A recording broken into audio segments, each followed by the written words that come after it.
Some spirits stay quiet, but this one died in a wedding dress.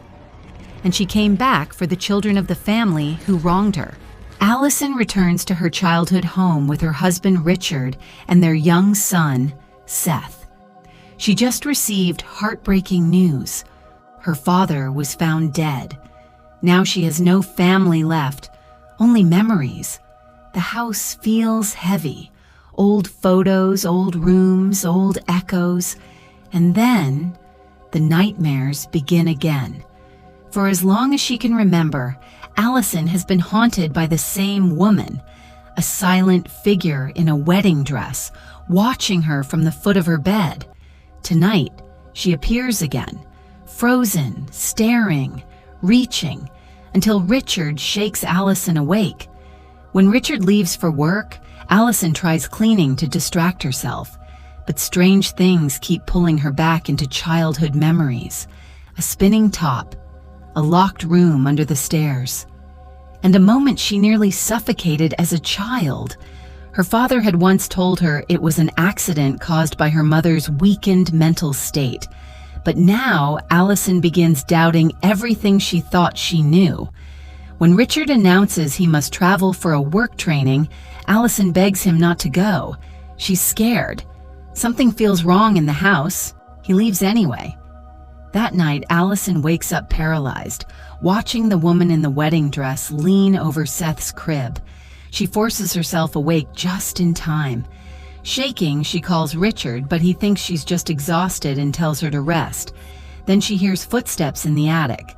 Upstairs, Allison finds an old videotape, and what she sees changes everything. On the tape, little Allison plays with her parents, but then the footage shifts. Her mother looks distressed, unstable, afraid. More recordings show two priests entering the house. Her father tells them he believes something else is affecting Susan. Then on the final tape, Susan screams, pulling her own hair as if fighting something inside her. The tape ends abruptly. She tracks down Father Albert, one of the men from the tape. He refuses to speak at first, but the next day he shows up at her door, ready to confess everything. He tells Allison the truth. Years ago, her mother wasn't just struggling emotionally, she was affected by a vengeful bride named Mary. Mary was the first wife of Allison's grandfather. She disappeared mysteriously, and no one ever found her body. But Albert reveals the truth. Mary didn't disappear. She was killed. She was expecting a child at the time, and before she died, she placed a curse on the bloodline, vowing the family would never know peace.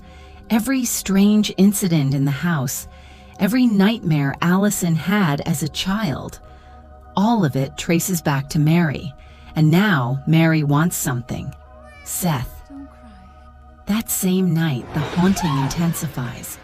Doors slam shut. Cold air fills the halls. Allison sees Mary standing near Seth again. Richard returns home shocked to find Allison screaming, and at last he believes her. But it's too late. Seth disappears. No footprints, no sound, no explanation, just gone. Desperate, Richard seeks help from a spiritual expert named Dave.